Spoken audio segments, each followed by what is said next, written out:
Let's talk about mindfulness. And you might have heard of this already. So mindfulness is often joined together with meditation. And you were expecting meditation to come into this mental health guide. There's a reason why. When you clicked on this guide, instantly you knew that I'd be talking about meditation. You inherently know and understand and believe that meditation will be good for your mental health. So I don't even need to explain that to you. It's like very common knowledge. Meditation is good for your mental health. It's better if we spend our time practically speaking about how you can implement meditation into your life if you haven't been able to already. I want to give you advice that you've never heard anywhere else before. First, we need to discuss why we're all so mindless. So mindfulness is what we want. Mindfulness is like presence. It's the ability to be focused of what's happening here right now instead of having just random thoughts. As I speak these words to you, there's quite literally zero thoughts in my mind. Every time I sit down to record a video or if I live stream, I get into a total flow state. I'm totally mindful and present. That means that as I speak these words to you, there's no thoughts of negativity, no hateful thoughts, no negative feelings inside of my mind. I'm just existing and I'm just performing. It's a blissful state being mindful and present, and it is a core component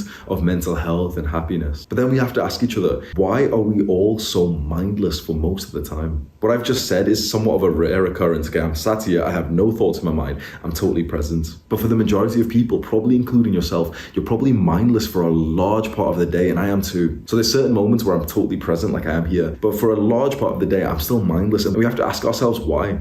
Now, of course, evolutionarily, there's got to be some benefit for us to be able to think throughout the day and stuff, fair enough, to get some ideas and to survive, fine. But it's obvious to us that as a generation, our levels of mindfulness and presence are so low. Why? I think if there's one explanation, it's our smartphones. The apps that we have on our phones, social media, TikTok, Instagram, Twitter. What happens is that we go onto these platforms and you might have taken a big step back from social media. I have too. I've deleted all social media, but we spent years on those platforms. Right now, what you're doing is very good. You're watching like one full length, long video and you're giving it your full attention. You are giving it your full attention. You're not like scrolling down, looking at the comments right now, are you? But when you sit down and you give something your full attention like this, you're actually training your brain to focus better. The issue then is with apps like TikTok and Instagram and Twitter, you're seeing like new data, new posts every 1 second, half a second. You're just scrolling. You're training your brain to be able to focus for half a second and then quickly switch up and to start thinking about a different piece of content, like a different topic. Our attention spans are not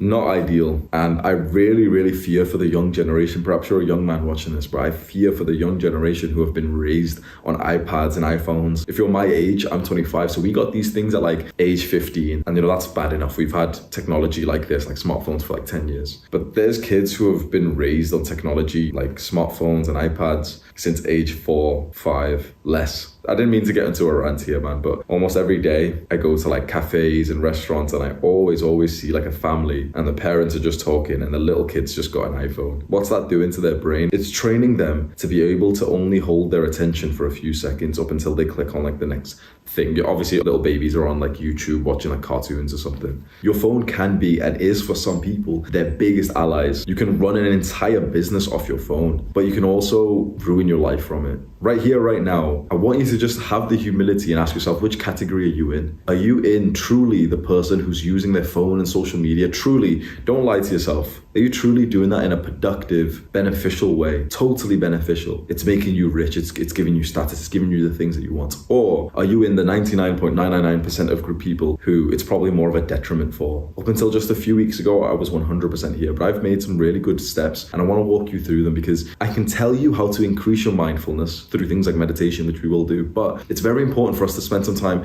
to make sure you're not decreasing it significantly, because even though meditation and other mindfulness activities are really powerful, I don't think they can counteract the damage that's done through smartphones. And I think that's the biggest number one thing that we need to focus on to stop decreasing our mindfulness. We need to simply just decrease how we use our phones. What social media do you still use? You could potentially consider YouTube one, especially if you don't really watch long videos like this and you generally watch like YouTube shorts or shorter 5-minute clickbait videos. The first major step that you can take today to stop reducing your mindfulness is to take a big step back from the worst social medias. And I would say they are TikTok, TikTok. 100% TikTok is the worst for many reasons, but it's particularly the worst for mindfulness. It's just too quick. And it's the same with Instagram and perhaps even Twitter. There's just too much data, information, new content that you're seeing every 0.5 seconds. You have to take a big step back from this entertaining kind of content and at the very least switch over to more educational. If you are going to be frying your brain and lowering your mindfulness, at least don't do it for entertainment. At least don't do it just to like waste time and just pretend, oh, well, I'm just unwinding. What I did personally was that I just stopped using Instagram and I just started watching more educational videos on YouTube. I started watching more long form podcasts, unedited longer videos, kind of like this one. That simple change from reducing how much you watch these like short form random videos to the long form educational content is absolutely huge. This is what transformed my life and it really helped me to learn and to become more successful. That one change will truly alter the trajectory of where your levels of mindfulness are going, because right now for the majority of people it's going way down. But if you just simply take a step back from like these content aggravation sites, TikTok, Instagram, Twitter, is there any others? YouTube Shorts as well, you'll be going into the right direction. Now we can focus on the primary things that increase your mindfulness, and the number one best way possible is meditation. But there are also things that improve your levels of mindfulness that are usually not really speaking about, things that require presence and concentration. And so the next part of this guide is going to be on a topic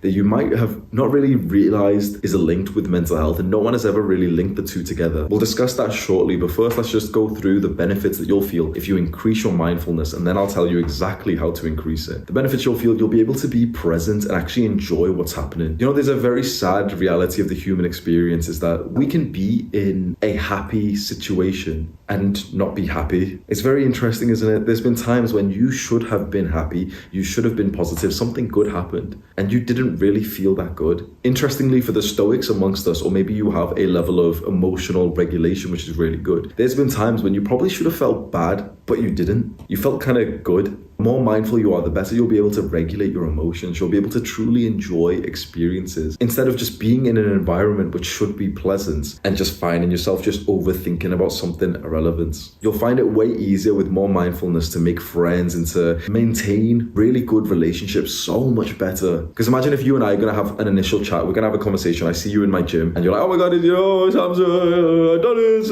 And we come up and I speak to you, right? If I can subconsciously, I won't really think in my mind, but if I could subconsciously tell you're not present for our conversation, if it's just kind of obvious that you're like thinking about something else, if I'm speaking to you and it's obvious that you're not really listening, we're not really going to get along, are we? And now imagine for deeper relationships like your family or a girl that you're in love with, to be able to be present with them there and then, just truly with them, focus on them. That's a wonderful gift that you can give to them. On the other hand, imagine your mom is talking to you and you've just got thoughts going on in your mind and you're not truly even listening to her. People pick up on these things. One of the most practical benefits of more mindfulness is that you'll just be able to focus and concentrate on work and study so much better. You can probably relate to this. For a lot of people can't even read. Like a lot of people literally struggle to read these days. If you grabbed a book right now and the book was like a little bit boring, would you be honest? Would you experience this? Maybe after reading a paragraph, you don't really remember what you've just read, because if you're really aware of it, you'll realize that you're almost like pretending to read whilst you're thinking about something else. To be able to read and study effectively,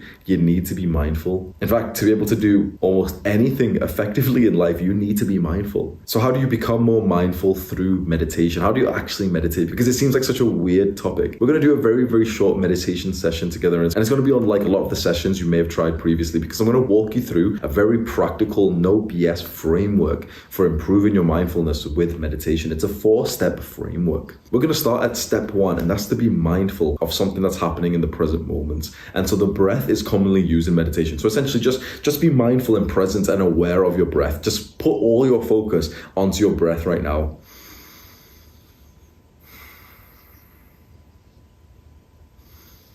Keep your focus there. Just keep breathing. Just keep your focus onto your breath.